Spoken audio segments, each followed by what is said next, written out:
Hey guys, Sean here and welcome to the F1 Word. Now at the start of July, I uploaded my 2019 driver lineup predictions video and was fairly happy at the time with the predictions I made. However, over the last couple of weeks, the driver market has been blown wide open following Daniel Ricciardo's decision to switch to Renault, Lawrence Stroll's acquisition of Force India, Fernando Alonso announcing that he won't be racing in F1 next season, and Carlos Sainz being confirmed at McLaren for 2019. So after all of that, what is next for the driver market? Well, let's start with what we know for sure. Mercedes have confirmed that their lineup will stay the same for 2019, with Lewis Hamilton signed up until the end of 2020 and Valtteri Bottas staying for 2019 with of course that option for a further year. Renault have snapped up Daniel Ricciardo on a 2-year deal and have kept Nico Hülkenberg at the team to form a very strong lineup, one that many, including me, are really looking forward to watching next season. But despite what looked like a fairly static market back in July, there are actually only 2 teams that have a completed and confirmed lineup for next year. And even more astonishingly, there are only 3 other drivers 100% confirmed at teams for next year. And they are Max Verstappen for Red Bull, Sebastian Vettel for Ferrari, and as was announced on Thursday, Carlos Sainz for McLaren. There is also some uncertainty over the length of Sergei Sirotkin's deal, but more on that later. Let's run through the teams then, starting with Ferrari, and well, this is between 2. Reports began to surface towards the back end of last week, claiming that Kimi Raikkonen had signed a new deal with the Scuderia. Now, some are saying 1 year, others are saying 2, but there has been no official announcement at time of recording. And this seemed pretty unlikely earlier in the season. But of course, given the tragic passing of Sergio Marchionne, things have changed massively at the team, and it looks as though they will go for stability rather than taking a risk on Charles Leclerc, a driver that Marchionne was a big fan of and was keen to put in the car alongside Sebastian Vettel. I've said it many times, I would love to see Leclerc get given that shot, but at the same time, it won't hurt him to have another year to develop at Sauber or even perhaps Haas. If it were my call, I would give Charles that chance. But I can completely understand Ferrari's caution. And let's be honest, at 20 years old, the young driver isn't exactly short on time. So, although I'd love to see Vettel and Leclerc, nothing against Kimi obviously, it is looking increasingly likely that it will be Vettel and Raikkonen at Ferrari for 2019. Red Bull next then, and as I said earlier, Max Verstappen is their only confirmed driver following Daniel Ricciardo's move to Renault, a move that I still think could work out very well for him, especially in the long run, and it is a long-term plan. I mean, Renault themselves came out this week and said that wins would be unlikely before 2020 and that they themselves were gearing up for a title challenge in 2021.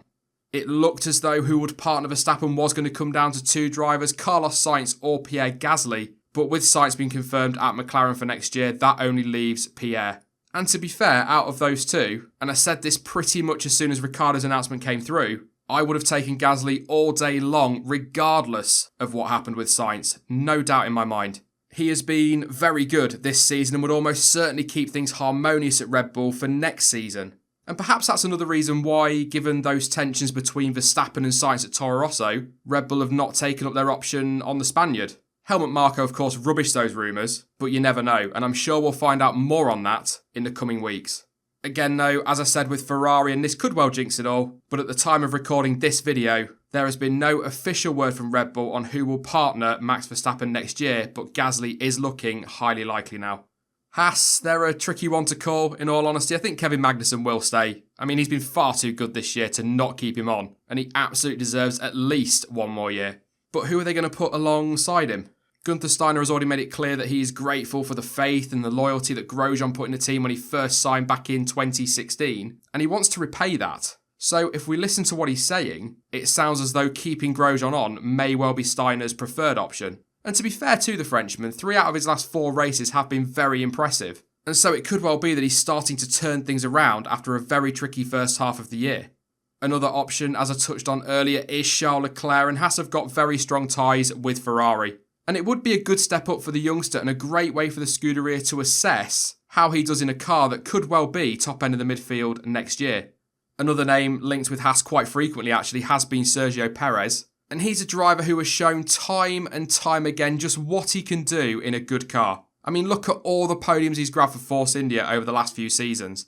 But I just can't shake this feeling that Haas will stick for 2019. It is all those loyalty comments from Steiner that have managed to convince me. And from what we've heard over the years, he tends to be pretty much a man of his word. He's very much straight to the point. Having said all of that though, let's not forget I did state back in July that Daniel Ricciardo would 100% stay at Red Bull, so you just never know.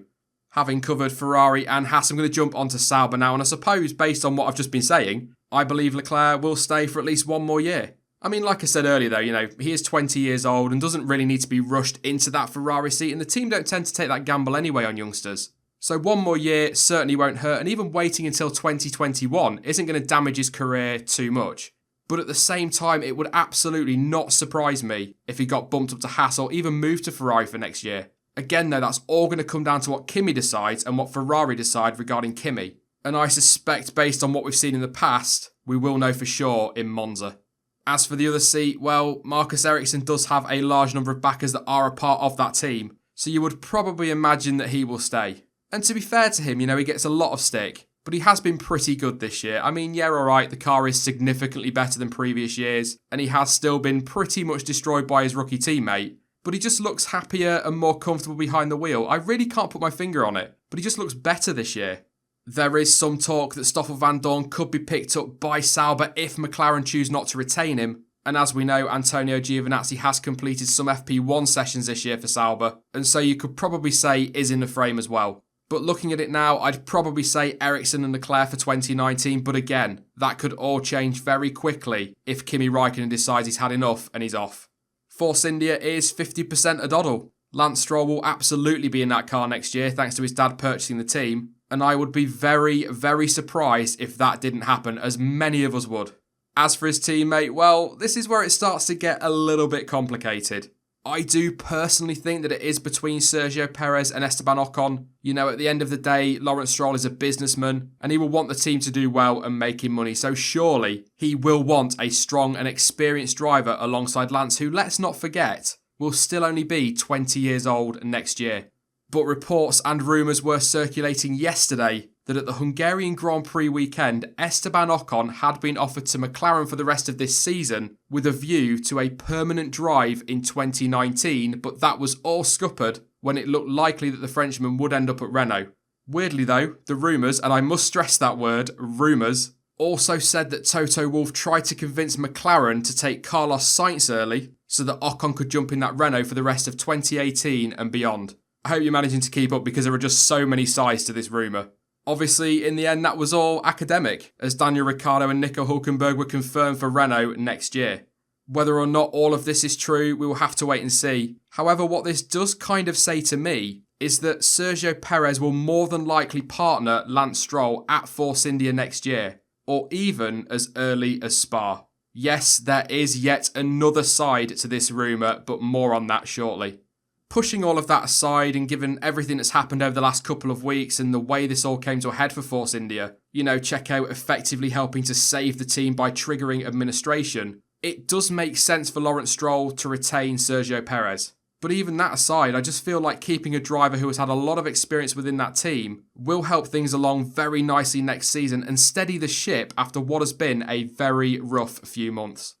I guess that leads us on to Williams quite nicely. As I said towards the start of the video, there are some mixed stories out there on Sergei Sirotkin. Some say that he signed up for 2019 and others are saying that he isn't. But it should be noted that back in January, the team said that they were expecting many years with the Russian.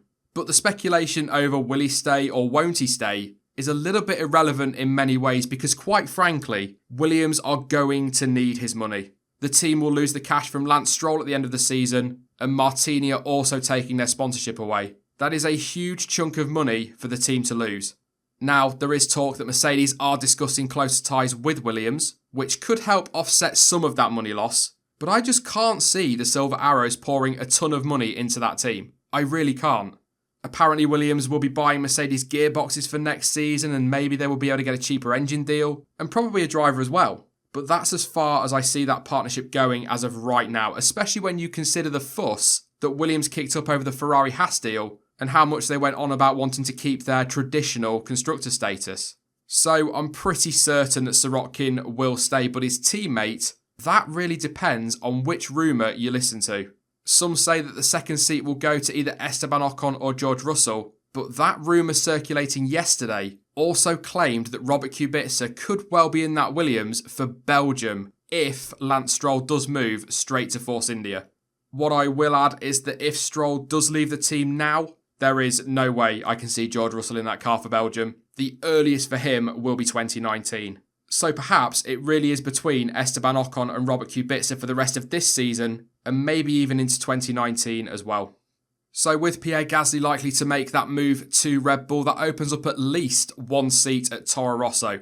And ironically, what Daniel Ricciardo's decision to move to Renault has possibly done is save Brendan Hartley's Formula One career. I know that sounds crazy given the first half of the year he's had, but let's face it, Toro Rosso haven't got any academy drivers ready for F1. Not even Dan Ticktum has enough points for a super licence. So if they drop Hartley, they would have to look for 2 drivers from elsewhere, and I don't see that happening. The only other driver with any kind of ties to Toro Rosso already that could be in the frame is perhaps Sean Gelael, but I'm not convinced on that one. So it looks as though the Kiwi will stay.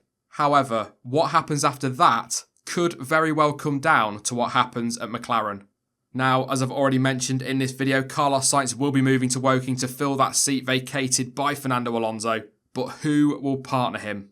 There are 2 names 100% in the frame. The team could choose to keep Stoffel Van Dorn on and see how he does up against another teammate. Let's not forget, he has been up against a double world champion this year, a driver regarded as one of the best on the grid, and that is a very tough yardstick to be measured against. And I'm going to admit right now as well, looking back, I think I was far too harsh on Stoffel in my half-term report. And the other option, McLaren may choose to take a gamble on young driver Lando Norris. There is no denying that that kid has got some serious talent and has a great shot at grabbing that vacant seat. But pushing those 2 aside for a second, you would have to say that McLaren will surely be looking at Esteban Ocon, even if those rumours I covered earlier aren't true. If he's available, I would be very surprised if McLaren aren't at least considering him. A lot of people believe that it will be a case of whoever Force India don't retain, McLaren will take. But I'm not so sure on Perez. Checo, he had a rough time at McLaren in the past and it didn't end very well. But then having said that, he's a totally different driver now, so could work out quite well for McLaren. As I've already said though, I think he will stay where he is for now and probably into 2019. As for Ocon, I honestly just can't call it, and I'm a little bit concerned for him. It feels as though he's in almost a no man's land situation, caught up between multiple teams and the doors are starting to close. And I have to say, Ocon and Sainz at McLaren would be a very good lineup for that team and a very exciting lineup as well. But with one driver gone and a number of key changes behind the scenes, do McLaren really want to rock the boat anymore? Van Dorn has struggled this season versus his teammate, but he's been at the team for a couple of years now, so that will be some stability. And alright, in terms of Lando Norris, it would be a promotion through the ranks and he knows the team, but he would still be a young rookie and a gamble. But there is another option for Norris. As I said in my original driver lineup prediction video, what about a move to Toro Rosso on loan? He can sign himself a nice new long-term deal with McLaren. He's going to get a year or two's worth of experience in F1. That will allow McLaren in turn to assess him for the future, and it gives Toro Rosso an answer to their driver dilemma. And of course, let's not forget, it could enable McLaren to do a deal that would allow James Key to join them early. So everybody pretty much wins. According to some reports, Toro Rosso aren't overly keen on just a loan deal for Norris. They prefer a permanent deal. But given the limited options available to them, it wouldn't be a bad move, even if it's just until, say, Dan Ticktum or perhaps a Honda young driver has acquired enough points for a super licence in, say, 2020. Some other names thrown around for Toro Rosso include Robert Kubica, Pascal Wehrlein, Daniel Kvyat and Jean-Eric Vergne. But to answer these quickly, because I will inevitably get asked, as I said earlier, if Kubica comes back, it will most likely be at Williams. Wehrlein, he could happen. He was linked with the team back in Canada, but I fear that his time has already come and gone in Formula One. And as for Jean-Eric Vergne and Daniel Kvyat, well, neither is likely to happen for very similar reasons. The bridges were badly burned when both drivers were dropped, particularly in Kvyat's case. And to be fair to the Russian, he seems very happy with his role at Ferrari.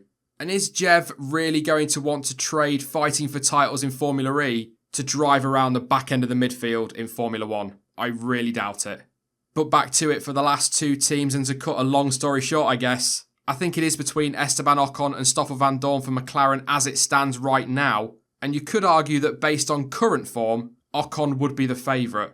But all of that could hinge on timing and more specifically when Lance Stroll makes his move. Let's say, for argument's sake, Stroll doesn't move until the end of the year and Van Dorn has a massively impressive or improved end to the season.